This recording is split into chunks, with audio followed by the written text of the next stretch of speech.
Hey everyone. Okay, first of all, I hope you liked my intro. I just made it. Um, Welcome. Okay, first of all, we have a verdict. I know it's been 2 days already. Um, the true crime YouTube sphere was buzzing. I get that. I made a video the night of the verdict. I uploaded it, didn't like it. So I literally deleted it. Which is great because nobody had watched it yet. And then I was like, you know what? I'll make another video. But then I had something for work the next day. And then tonight I was like, there's no way I'm going to make a video. I have a book club. We actually finished reading, or we actually talked about When the Moon Turns to Blood by Thalia. This is a book about the Vallow and Daybell case, basically. And there's a lot of info on the trial and everything. Um, I did read it once before, but then I was like, oh, maybe I'll start annotating it for the meeting. I got like halfway through, but it was a really good book. We had a really good talk, and I'm excited. And I was like, you know what? I still have a little bit of steam left in me. Let's go ahead and talk about the verdict. Let's go ahead and just talk about the thoughts. I'm not going to do a recap of the um, closing statements just because I feel like that's, you know, everybody's past that already. And I don't really have any thoughts other than I think that Trina K did great. I also think that her rebuttal was amazing. I was really glad that she um, mentioned the shoe thing. I said in my other video, why didn't Trina K mention the fact that Lori Vallow already had shoes on in the CVS and then bought another pair? What happened to the shoes? She mentioned that. I don't know if she maybe saw like people's criticism or maybe she meant to ask about that and then just forgot. Um, but yeah, that's interesting that, you know, I think I do know the answer. I think that maybe that was a detail that was overlooked, and then eventually, by the time police figured that out, there's no way they could have, you know, looked into it, I guess. But yeah, I don't know why. Like my skin filter face is, or I did like touch up my appearance because I was like, oh, I don't know, a little weird. It's whatever. Okay. Just know that I have a skin filter on. No shame in that, but it is a little messed up. Um, it's been a long day. Okay. But yeah, so the shoe thing, um, you know, Lori, hers was kind of short. She talked a lot about you know, the fact that this was a tragedy, that she never expected this to happen. And little spoiler alert, but after watching her Arizona family interview after the verdict, I kind of understand why she did that. But yeah, I don't know. The Trina K's rebuttal is really good. And I don't know. It was exactly what I expected. Lori got lots of objections. Trina K didn't get any. I don't know why. I really don't know why Lori is trying to not trying to object um, more, but it's whatever. And a few of my questions were answered with that interview, by the way. If you're not familiar, literally, I would say a few minutes ago, um, at least 30 minutes ago, Arizona Family released another interview with Lori Daybell. This is so they did the interview with her, the one after Dateline, and they just released another one after the verdict. So they are talking. They asked her, all the pressing questions. She was a little bit more open because I think that she doesn't have to, suppress anything anymore other than anything in Brandon's case. Um, but yeah, that's interesting. I'm anxious to see people's reactions to that, especially family. But let's not talk about that now. We have justice for Charles. As you can see in the title, we got the B. Um, I am so. I mean, it's hard to say if I was expecting it. I think that I'm always an optimist when it comes to convictions. I think that a lot of people already, when they um, move a case forward, there's already a likelihood of conviction. A good likelihood of conviction. So I'm always just an optimist. I always think that, you know, justice is going to be served. Obviously, there's some cases, aka Casey Anthony, where that's not the case. But I don't know. I had a lot of faith in the judicial system, despite the flaws in the investigation. And it only took a day to deliberate. Um, and after that, even I was still a little nervous, not gonna lie, for the verdict. Basically, my verdict story is that I was at work, and I was going to do the recap on Hidden True Crime. I saw that it was mainly going to be chat, so then I went to Megan Connor's channel. Megan Connor, by the way, is Lori Daybell's first cousin. I went to her chat, and she was just going over evidence, talking about it, and it was just like, I was hanging out throughout the day. Um, then, closer to the end of the day, all of a sudden, she says, "Wait, I think somebody said they have a verdict." And then in the comments, like how everybody on the internet does, it's just like everybody being like, "They have a verdict, they have a verdict, they have a verdict." It's like those like little birds on Finding Nemo. But yeah, everybody's excited. And then, um, you know, a lot of times when things come up like that, like some people like to play pranks. So I was like, okay, let me wait for confirmation. Megan probably knows more than I do, like more people than I do that are at the trial. She texted some people. She was like, yes, they do have a verdict. A verdict's in. And I was like, oh my god, I am about to drive to work or drive home from work today, like just right now. And I was like, I'm gonna miss the verdict. So then I was like, okay, because Megan was like, I'm going to do a live stream in 30 minutes. Take a break or whatever. I was like, I need something to listen to. So I went to Cresha's channel. Cresha Easton is the daughter of Kay Woodcock. She is JJ's aunt and Charles's niece. So she was there with Janelle Murphy, who is Chad and Lori's, or she was Chad and Tammy's friend. She used to be part of kind of like Preparing a People. She's not in it anymore. She wrote a book about it, and yeah. Anyway, she's very insightful, and I just hung out there for a while. Of course, I had to do some errands afterwards or before I went back home. I was like in the pharmacy drive-through, and it was getting close to time where I was like, I think they're gonna have a like they're gonna announce it soon. I'm like, what if I miss it? What if I say? What if I'm like talking to the pharmacist and like saying my birth date and all that stuff, and then all of a sudden they say guilty or not guilty, and I miss it. So I was like stressing out about that. And then luckily I made it home. Funny enough, my mom was watching the verdict, trying to watch the verdict on her phone. And then my dad was trying to put it on his TV. And so then eventually we figured out how to put it on the TV. We watched it. Of course, when you hear the words guilty, it was just like, it affirms everything you expect. And I was happy. I obviously,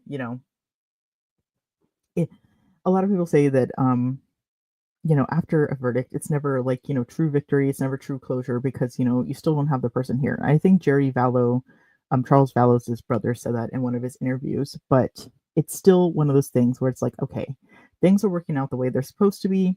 People, I think uh, Colby said this, but he said something about like people who don't know us, people who um, don't know anything about this case, have seen the evidence and have convicted her on that. They believe us. And I think that that was like a big relief to him. So yeah, after I saw the verdict, I went to like all three channels. I went to Megan's, Cresha's, and Colby's to watch their reaction, just because I know this has been a long time coming. They were all super emotional. Um, Maybe if we have some time, I will show those.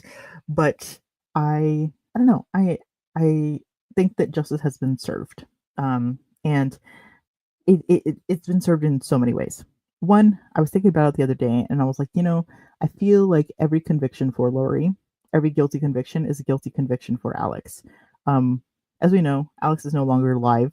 He will never be tried in court for his crimes, despite him doing all of these crimes. And I think that whenever they say guilty for Lori, um, it's another guilty verdict for Alex. I don't know. It's a little kind of abstract to think about it that way, but um, yeah, I think that you know, despite like Lori being convicted of all these crimes, the person who actually did them was Alex. And no way am I saying Lori didn't commit these crimes. I'm just saying the fact that like Alex, if Alex were to just say no, this is wrong, this is messed up, maybe something else would have been different. Um, but yeah, I don't know. I feel like it's justice that also sorry. These glasses. I am trying to wear my glasses more, because like my eyesight is important. But these squeeze my head. I have like such a big head. Um, no glasses fit me. These just squeeze the side of my head, and I just have to adjust them. And sorry about that. I want to rip them off my head, like I really do. Eventually I'll get new ones. I'll see if they have like better frames. Anyway, um, but yeah, justice for Lori. It's a justice for Lori and Alex in the sense that like they got what they deserved. Um, but yeah, so I'm happy in that sense. I also think that it's a lot of relief for the family, and I've seen a lot of families say, like it's over. And I don't think that they mean like, oh, let's forget Brandon Boudreaux, because obviously we're still sticking it out for him. We need to see justice for him. He's the only surviving victim of Lori and Chad and Alex. But I think they meant that like it's over for us in the sense that like we finally got justice for all the victims that are not alive, not people who are not here to testify or to give their side of the story. People are here not to defend themselves. So I think that's kind of where they were going. I don't know. Not putting words into people's mouths. That's just my interpretation. A lot of them did say that like we're supporting Brandon. We're gonna be there, or maybe like we're gonna be watching on live stream, all that stuff. So I'll still be covering this case extensively, despite there being a verdict in the Charles situation. I don't know why I said situation. I just meant case. Again, it's late. We're burning the midnight oil here. I think it's like 11. Anyway, but I feel like there's still a lot to talk about, especially after finishing this book. Let me know if I should do a book review. Because, okay, little secret. I started like social media basically as a bookstagrammer. I used to talk a lot about books. I got kind of like not burnt out, but there's a lot of stuff happening in the world. Got a little like, down in the dumps, and I don't know. Eventually I'll pick it back up, but I don't know. Every once in a while I start I feel like when I get stressed out, I read true crime. I don't know why, because I feel like it should have the opposite effect. But I feel like real things are more tangible than like fiction. I don't know. Anyway, but yeah, I had a book club and I finished reading this book, and I forgot where the tangent was going. That's what happens when I interrupt myself. Okay. Um, Maybe I'll remember it in a little bit. I apologize. But yeah, so I feel like this was a victory in so many ways. I also think, um, this is one step closer to maybe possibly um, convicting other people. I know that people have different opinions. Some people say there's no way they're going to get Melanie or the other Melanie. There's no way they're going to get this person or that person. But you know what? It was pretty suspicious or curious that Karina K kept mentioning Summer so much. I was like, is there something up her sleeve? I don't know. Again, maybe I'm looking too much into things, but it just seems curious that she kept saying like, well, Summer knew. Summer was trying to do this. And I'm like, she's out for Summer. Okay. Like Summer. Is there a conviction coming? Sorry. My head is just like okay. All right. So I think that I don't know. I feel like especially if there is a conviction in Brandon Boudreaux's case, there might be a case for Melanie. I am hoping so. Melanie Boudreaux or Melanie Pulowski needs her day in court. I think that's how the saying goes. I hope that's not a positive thing. I just mean that I think she needs to be convicted of something. She is guilty of something. I feel like she's guilty of worse crimes than people accuse her of, but let's not get into that. So yeah, I think that this could open the door, because I think a lot of people were suspicious, or not suspicious. They were wary um, that Lori would even be convicted. in this case. You know, there wasn't as much evidence. Unfortunately, the police botched this case in the beginning, and they treated it as self-defense. A lot of evidence was probably lost because of that, and now, um, you know, hopefully they regret it. I think that it always surprises me in cases where police botch things. I'm like, didn't you learn the last time? Haven't you seen that maybe you need to collect that, or you need to do that, or you need to like treat this a little bit better? Also, it opens up the conversation of, um, why didn't they take Charles more seriously? They were just super weird, super condescending. Did they not like him? I don't know. It was just super, like, they treated him like he was a crazy person. Um, and yeah, uh, it's just one of those things. I think it'll open a few more doors. We'll see. Maybe people are just tired of this, and they're like, we got some convictions, we're gonna let it go. I hope not, because in my experience, or my, like, reading true crime, people who have nefarious intent don't stop. You know, they don't learn from their mistakes. Um, I don't think that sorry, somebody like Melanie, who was so convinced that two of her kids were dark. She picked up her kids, tried to pick up her kids from school. Luckily, Brandon Woodrow had already taken them out. Um, what was her intent? What was her intent with that? That scares me. That scares me, especially since she has, like, I don't know the custody arrangement, but I assume she has some sort of visitation or something. Um, I don't know. It's just hard for me to think that somebody would have regret after that, and not do more. I don't know. I don't know. Maybe I'm looking too much into this. Um, but I don't know. That's kind of my thoughts on the verdict. I also have been watching um some juror interviews. I'm hoping that other jurors will also come out.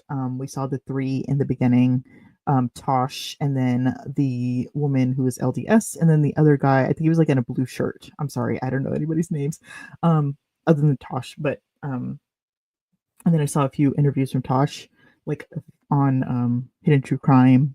I think there was one on East Idaho News. I haven't watched that one yet, but just I'm curious to know their thoughts and like what happened. I really want to know what was going through their minds when they found out that Tylee and JJ were no longer alive, and that's why Tylee didn't testify, or that she's already been convicted of murder.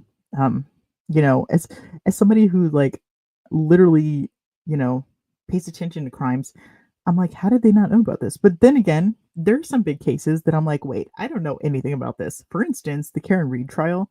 I have seen, like, updates on this case. I know that it's going on now. I have no idea what's going on. I don't know why there was a second trial. I don't know even what the crime is. I know it has something to do with her boyfriend, who was a police officer, but I don't know a single detail. And maybe, just maybe, if I was like on jury duty, I could probably be picked for a jury in that case, because again, don't have any opinion. I don't know anything. So again, like, I guess I just talked myself out of the fact that I am like, oh, I don't know how somebody wouldn't know about Lori Vallow, but Karen Reed, I don't know anything about her either. So yeah, that's where we're at now with the verdict. She's going to be sentenced after Brandon Boudreaux's trial. Oh my God, there's so many. Like, um, there's so many names. Also, I just found out that there's another Melanie. Apparently, um, this one I call her the good Melanie, because she is Jerry Vallow's wife. So Charles Vallow's sister-in-law, and her name is Melanie. And I was like, oh my God, finally a good Melanie in this case. But it's just crazy that there's so many of the same names. I guess that makes sense because, oh, never mind. I was gonna say that makes sense because they grew up in, like, the LDS culture, and I can see that there's a lot of, like, similar names. But then I realized that Charles's family is not LDS except for him. So I don't know. It's interesting that you got Zach and Zach, and Melanie and Melanie, and I don't know, it's just kind of confusing at times. But yeah, I think that yeah, that's those are my thoughts basically um on the verdict. I wanted to do a little update on that. Um Another update, I saw that Brian Koberger is going to be tried, and capital punishment is on the table. Why that's interesting, or why that's even relevant right now as we're talking, um, is he going to be in the same, if he does get convicted and he does get sentenced, is he going to be in the same prison as Chad Daybell? That is wild to me. I mean, would they even be able to talk to each other? I don't know what is life like for Chad. And I don't say that because I care about him. Trust me. It's just more so I'm like, could he come face to face with Brian Koberger? I mean, Brian Koberger's case happened after Chad's. I don't know how much he can learn in, prison, but that's interesting. That's interesting that they could cross paths. Two cases in Idaho. Again, I don't know if there's different, prisons in Idaho that they put different people at, but it's just curious. It's just curious. Another note, I recently unfortunately spent like $40 on Chad Daybell books on eBay. I'm not ever going to give that man any of my money. I don't even think he sells his books. Like anyway, I mean he doesn't have the ability to, but I ordered them on eBay. It was kind of like a purchase after I had watched a lot of Wordwise episodes. Wordwise, or Kit from Wordwise, is a channel that analyzes bad fiction. She's a writer, she's an editor, and she looks mainly at like fringe religion books. She's doing a whole series on Daybell, Visions of Glory, even Melanie Gibbs books. So I don't know. I've been going from like Chad Daybell's first book to like, keep going. And it's interesting. I think I've learned a lot more about Chad, as much as I hate to say that. But it's helped me not understand him more, but like understand how this could have happened. I think that we always look into things to understand. And one thing that I think is one, I know this year has been Lori, Lori, Lori. We've talked about Lori like all year. And of course she's on trial. But one thing that's so that I keep thinking about is that we cannot let Chad off the hook. If I was a family member, of course I think differently. I think a lot of family members are like, okay, like I think Kay Woodcock even said like, I'm tired of talking about this. I'm tired of talking, not tired of talking about like the case, but like I'm just tired of talking. I'm tired of talking in the news, and I get that. Listen, like take your break, take your time for yourself. You've done good. It's been 6 years of literal hell for you guys, but I think that we should not let Chad off the hook. I think that the only channel that I've seen people talk extensively about Chad Daybell and his beliefs, that doesn't include Lori in a way where it's like she's equally culpable, is Hidden True Crime. And listen, I'm not saying that like Lori's not at fault here.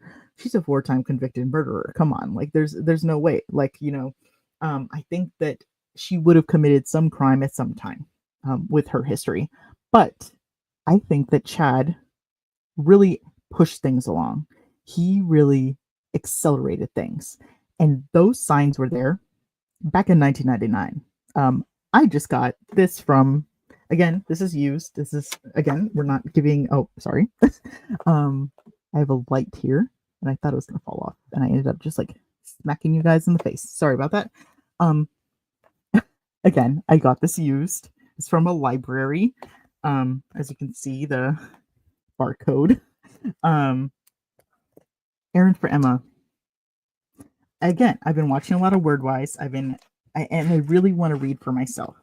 So I was hoping it would be signed or something, but obviously I'm sure that those go for like money or something like that. Oof. Look at that. Look at that guy. Again, this came from a library. I can't think of a library that would like have his books. I'm sure that they, I work in a library, by the way, and we often get a lot of donations. Maybe this was, let's see, what library was this? Pine View? I think Pine View Library. Is that in an LDS state like Utah or Idaho? I'm not sure. But we get a lot of donations, and sometimes you're like, who donated this?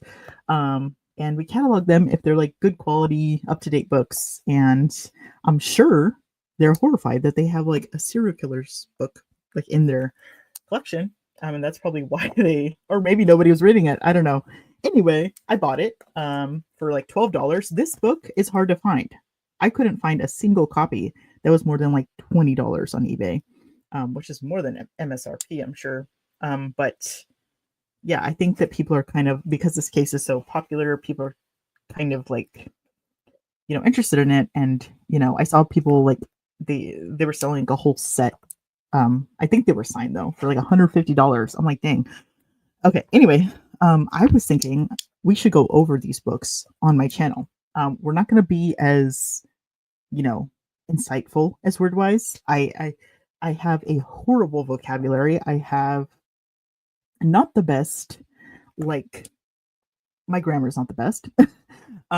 Thanks ADHD and neurodivergency and burnout and all that stuff. But I think that you will find that there are a lot of signs in these books that lead to me thinking that a crime like this might have been inevitable for Chad, or at least in Chad's future. He is a dark dude. And when I say dark, I don't mean his type of dark. I think that he has this obsession with death that has lived with him his entire life. And I'm very surprised that he is the age that he is. I think he's like in his 50s. And hasn't committed a crime. Maybe he has. I don't know. Ooh, one thing.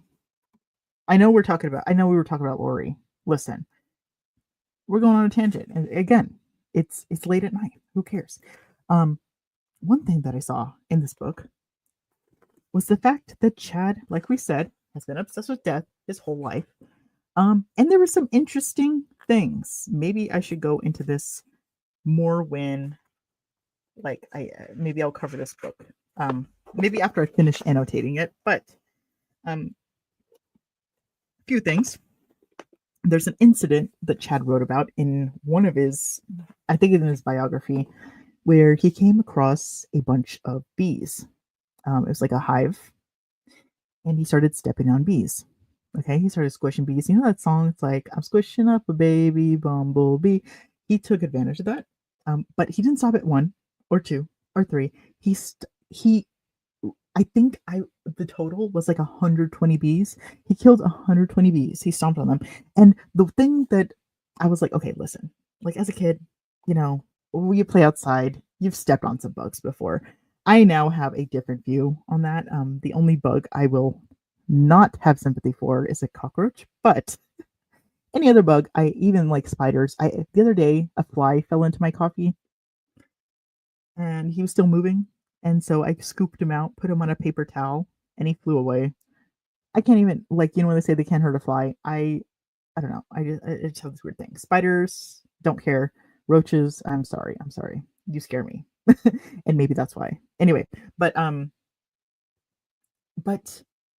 just, okay. The thing, listen, I get that. I know that I went on that weird tangent. Especially when we were kids, you step on bugs. It's kind of like this like curiosity thing. This dude, like, I feel like he went above and beyond. I would never like squish a bunch of bugs, and feel an intense satisfaction, but that's what he felt. He described it as an intense satisfaction, and he stopped once he counted 120 because he was like, okay, I'm getting a little bored. But he was so satisfied in killing these bees, these honeybees, that he killed 120 of them. That's, how they say that serial unalivers. I'm trying to decide how much I can say on here, and so I go like back and forth. Started small animals. I'm really wondering if there wasn't maybe a more sadistic side to him. they talk a lot about how Tammy had a obsession with little critters. She loved ducks. She loved any type of animal. They actually had a pet cemetery. Well, I don't believe that they had like an actual pet, like a inside dog or something like that. I could be wrong because Chad hated dogs. Um, there was she would bury any animal. Like, let's say there was an animal that was like hit by a car and it passed away.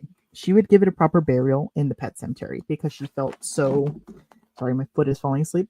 She felt so sorry for it, and she had this such a love. Now Chad had the opposite, um, with his B story.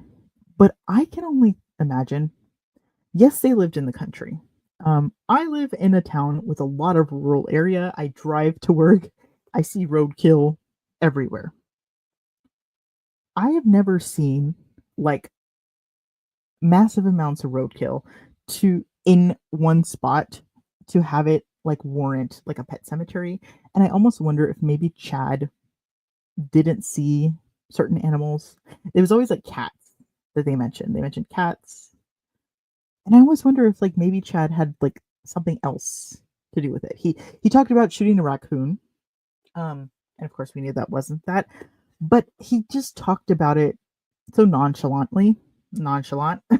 And I was just like curious. After all he's been convicted of, could there be other incidents? There was also this other curious incident where he was hunting pheasants with his brothers. They've done this their entire life. It was a tradition. He was younger, and he aims his gun at a pheasant, just as his brother Matt Daybell, stands up and he says, "In my excitement, I didn't see him, and I pulled the trigger." Luckily, they said it was a revelation, not a revelation, a miracle from God. The bullet did not leave the gun, and Matt is here today. And I often think, you know, obviously accidents happen, but when he said, "In my excitement, I didn't see him," when you're hunting, especially pheasants or like birds, you have to be very quick on your feet. And I can only imagine that Matt is probably not like, like he's probably experienced. Did he do that on purpose? You know, I mean, everybody thought it was an accident. It's just curious. And did he see that as a sign from God that, that didn't happen? But those were two moments. It's like when you see what he is capable of, I often wonder if there's wasn't other signs, Like I don't think this is out of the blue. I really find it interesting that it took him like 50 years to commit a crime. And I really wonder what he's doing. I I don't know. I mean, he did work at a cemetery, and listen, I know that's not weird because it was his family business, or not family business, but like his family all worked there. Even Tammy worked there. But I often wonder if maybe that kind of like in a way helped, not helped, but like prolonged his like desire to, I don't know, explore that curiosity of morbidity. Again, speculation. I know that we're on a weird tangent. We were talking about Lori's verdict and now we're talking about Chad, but that's just kind of what's on my mind right now cuz again, I'm reading and I'm like there's no way people didn't know something was going to happen. And Aaron for Emma, this book is a little tame. I feel like it was as tamer than his other novels, but this series gets dark very fast. Second book, there are signs that um I think could have foretold what he did to JJ. Um and we'll just leave it at that because like I said, watch Wordwise if you're like curious and you're like I don't want to wait for you to talk about it. Because again, I won't be as eloquent or like critical. I will just be more like looking at the crime standpoint of this. But yeah, and anyway, interesting.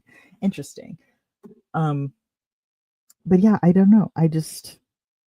I'm very happy for the verdict and I'm happy for everybody who received justice. And I think that um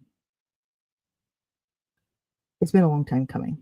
And one thing that one of the jurors said, they said that, we see cases, be prolonged, especially after um, the certain virus that happened a few years ago. I've heard that when you say that word on YouTube, something happens anyway. But that after that happened, you know, people like trials were a little bit more prolonged, and this trial happened a little closer to, or I mean, it's happened right when this happened, right? And so they were like, well, we know trials are prolonged, but how did they have to wait 6 years in this case? I mean, it's not the most elaborate case. Like prosecution got done in like 5 days. It's not like this case that has like so much work to prepare for. So a lot of them were wondering, why did they take so long? Um, and it's just interesting to know like what what information these people what little information these people knew and what they were thinking. A lot of them said, like, why didn't Tylee? They were in the deliberation room and they're like, why didn't Tylee testify? And yes, they could say that question, but I don't even think they could ask that question, but like they couldn't get the answer, even if they asked. And I can only imagine, like, when, that show Jury Duty came out. And and I forgot the man's name. I I don't know. I have a few conflicting opinions about that, but he realizes, oh my god, this has been a scam. There was no jury duty. There was no court. Like, what's going on? Um, I often wonder if like that realization was a little bit of the same, where it's like we only got one piece of this puzzle. We thought this was a whole other thing. We thought this was one woman trying to get some insurance money. And now we realize, yes, there was a religious component, but there's this whole thing. And every single person that was in that room is no longer alive. That's baffling. I think I would be thinking about my life for quite a while after that. I think, I'd probably have an existential crisis. I don't think I will ever be serving on a murder trial just because of that, because I obviously would probably know about it. Anyway, but yeah, so watch some juror interviews, watch a lot of reactions and stuff like that.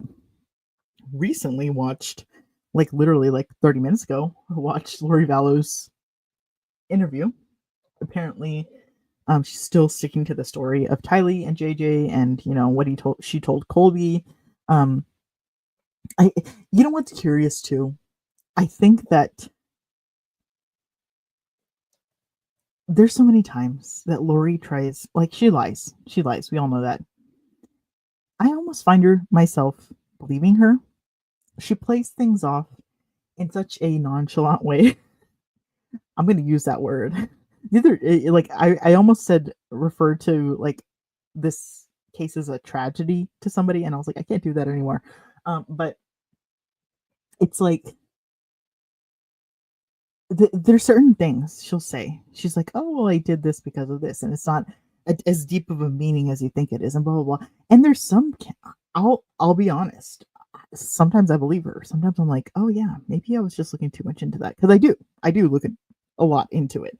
But then I'm like, no, like like you have to snap out of it, and you're like, I don't know.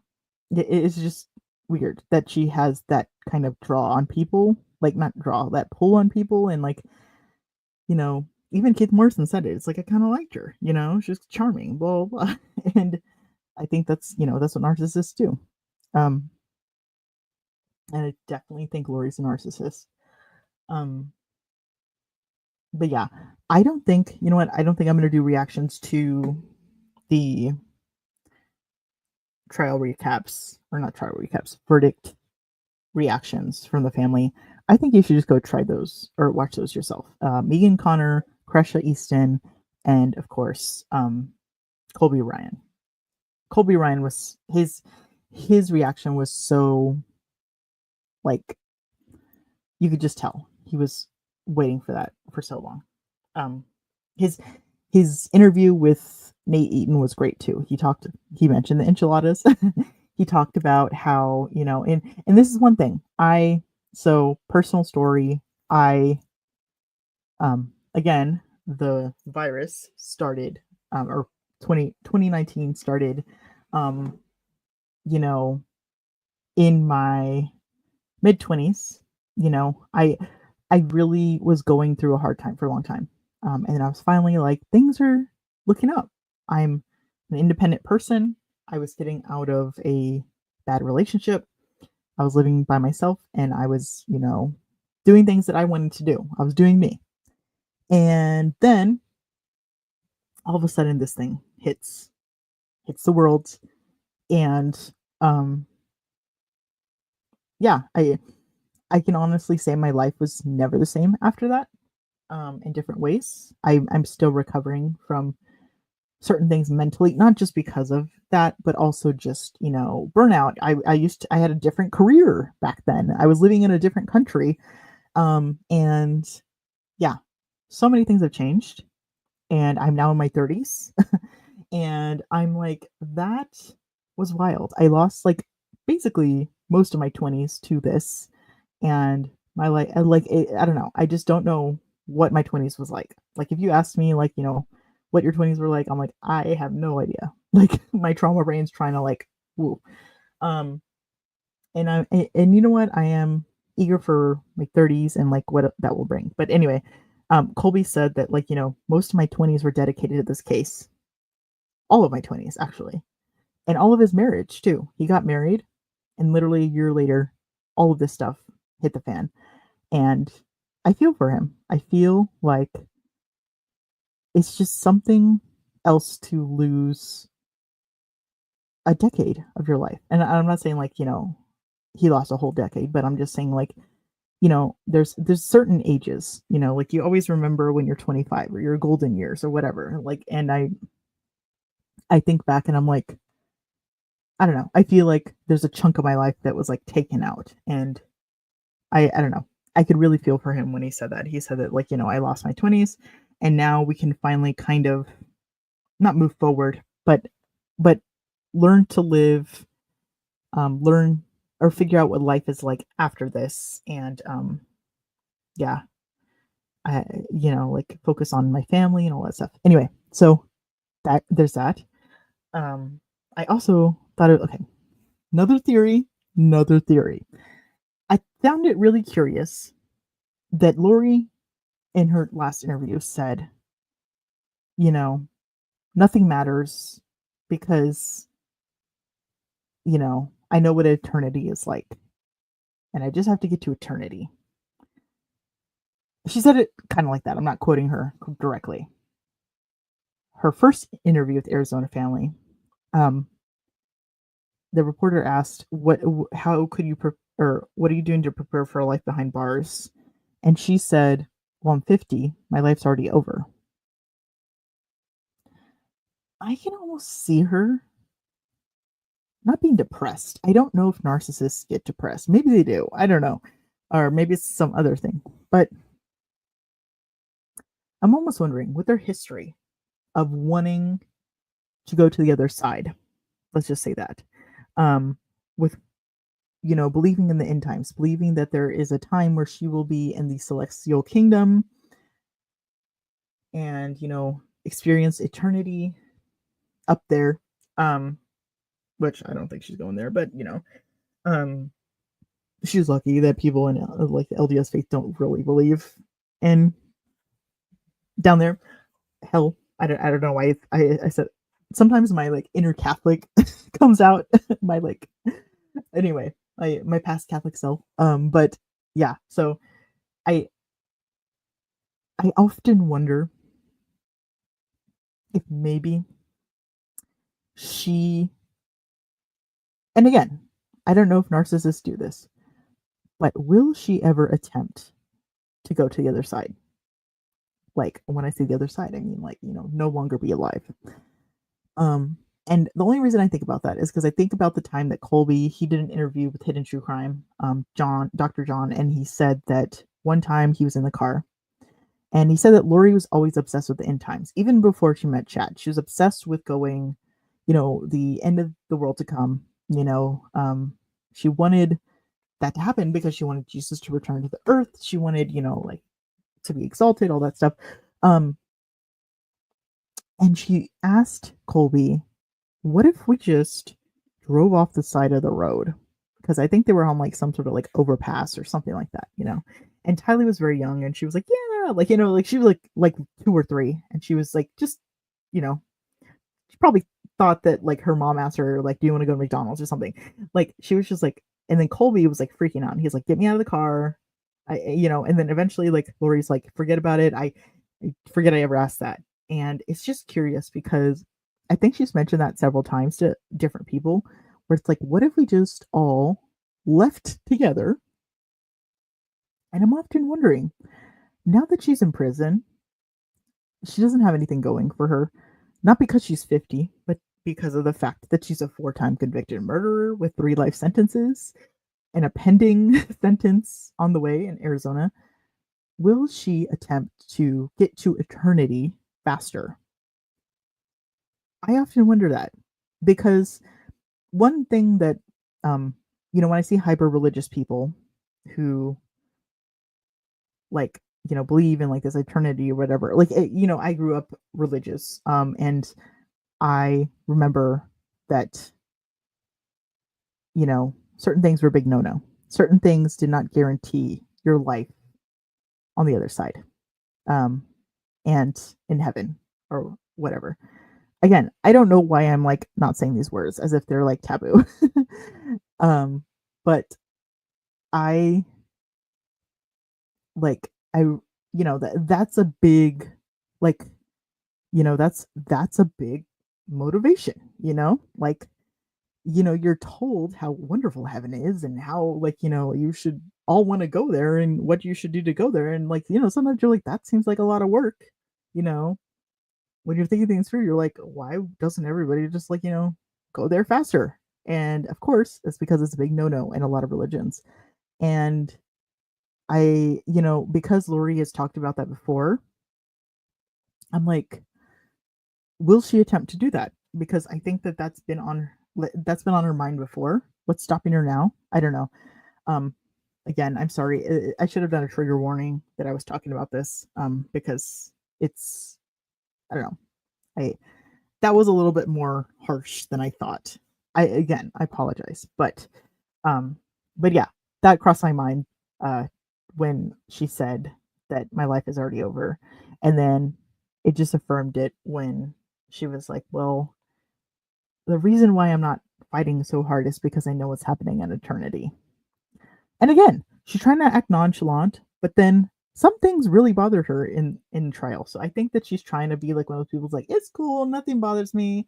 I didn't do this because of this. But then I'm like, no, you really cared about those enchiladas and what Nancy Joe was thinking and her texts and all this stuff. And it's just, and then also too, she was like, well, they didn't let me ask the questions that I wanted to ask. And it's like, well, yeah, because you have to follow the rules. Like Trina K can't just get up on the stand and like ask anything. Um, like again, I don't know. And it's also wild that she, again, 4-time convicted murderer, still believes she's been wrongfully convicted in all 4 of those counts. It's like, it often, I I think that it's it's weird when people have this like persecution complex, almost like narcissism, but like the opposite way. It's like everybody's out to get me. Nobody likes me. Everybody wants to see me, blah blah blah, because we all see these crimes, like as in sensationalism, and I, no, nobody likes me. I'm like, okay, there's a reason why. I'm just not gonna look at you. If I saw you walking down the street, I wouldn't know a single thing about you. I wouldn't care about you. I wouldn't say I hate you, even if I saw you like on The Price is Right. You know what I mean? Like, yeah, maybe you'd be like a little weird to me, but again, I'm not gonna hate you. I'm not gonna think about you. I'm not gonna be like, let's put her in prison. No, the reason why people want you in prison, Lori, is because you did something, aka you killed your kids and your lover's wife and your husband. So that's why nobody likes you. Like, there's no reason why people are like, let you know what? I'm gonna bully a woman today. I'm gonna bully a 50-year-old woman for no reason. Like it's just funny when people are like, people just don't want to see you win. There's certain people who just don't want to see you win. Yeah, there's people out there who are bitter and don't like themselves, and they're insecure, but nobody's going to single you out if you're not doing anything. I don't know. Maybe again, maybe I'll think about something down the road that's like contradictory to that, but I don't know. I just think it's funny when she's like, "Oh, well, like, like they just want to see me convicted." Yeah, well, okay, how about Chad? Like again, Chad has the personality of a gray rock. Like again, if I looked at this face, and I'm sorry that I have to show it to you, I would never be like, "Oh, I want him in prison. I want him I need him to have capital punishment." Like, no, the reason why is because of his actions. And he's just a weird dude, okay? Um so yeah, anyway, I'm going to that was just one of those things where I'm like, "Lori, you're missing the point. You're missing the point." But again, I don't think that she has the capacity to get the point. And also, just super sad that she's still blaming Tylee for everything. She's blaming Tylee for Charles and JJ. And I'm like, okay, how about Joe Ryan? How about this person? Like, is Tylee to blame for everything? And why? Why Tylee? Um, Man, just let that girl rest, man. Uh, yeah, I don't know. Anyway, I think I've been talking for like an hour now, but I hope you enjoyed. I hope you got some thoughts out of it. I know that this was kind of like a tangent. Um, so yeah, like I said, moving forward, we're still going to be covering Daybell Fallow here. Um, you know, in between this trial and Brandon's trial, I'm sure there's going to be more coming out. So we'll talk about that. Again, I still want to cover Delphi. I need some time to sit down and do it. And then again, maybe we'll have like a little live because this book is only like 140 pages. So I think we can finish it in one live stream. I don't know. I need to look at the legalities of like reading a book out loud. It's not like I'm like making an audiobook. Like I'll be commentating on it. But I think that having a genuine reaction with YouTube and you guys, I think it'll be interesting. I also want to read the Loin Fire texts. Maybe we'll do that as like not comic relief, but like yeah, comic relief. Um, so yeah, and also if there's any other cases, I recently heard that um, Suzanne Simpson, her husband, this is a case that's very close to me, aka in San Antonio, the area that I'm from, and it's a nobody crime, which is very interesting. Her husband, Suzanne Simpson, was she disappeared a few months ago. Um, her neighbors reported hearing a scream or a help or cry for help. She disappeared. She didn't pick up her kids. Um, Her husband was seen driving around with trash bags in his car. He had some tools. He had stuff in his truck. He went to a dump. He went to all the way to Bandera, which is like, pretty far. He asked one of his friends to hide a gun. All these suspicious things. He was eventually arrested for her murder. But the problem is her body has never been found, which is interesting because, again, they know where his truck has been. It's like, how could she just disappear? So now there's not appeals, but I don't know what it is. There's motions to get him out of prison or jail, sorry, because he's not been convicted of anything yet. And I'm interested to see if that's even a thing that people will consider. Because again, there was a lot of evidence. I think nobody crimes as much as, people say like nobody, crime. That's not how the world works. Nobody crimes have, been a thing for a while. And this one I feel like is pretty strong. So I don't know. That's a case that I'm interested in. And yeah, that's all I can think about for now. Anyway, I've been talking for like an hour now. I hope you'll have a wonderful day, wonderful night, wherever you are. And again, justice for Charles, Tylee, JJ, Tammy, and Joe Ryan. I think that I always don't add Joe Ryan in there just because, it's not part of the Chad and Lori saga, but the more that I think about Charles and the more that I hear family talk about it, I think even Jerry Vallow, Charles's brother, said, justice, I think that you might have done something to Joe. And I think Rex Connor, who is Lori's uncle, sorry, also said that. Like, I think maybe she might have done something to Joe. I think that if there's so much suspicion, let's include Joe in the mix, because you know, his death was also mysterious, and he was wronged in so many ways before his death. And now he is no longer with us. And I mean, a silver lining of this is that he didn't have to endure the loss of his daughter, but still, it's just weird. It's weird. Anyway, again, justice for Tammy, Charles, Tylee, Joe, and JJ, and Brand Boudreaux, because we're here for you, Brandon. We'll be watching your trial, and we'll be covering it here on the deep dive. All right. Have a great day, and I'll see y'all later. Bye.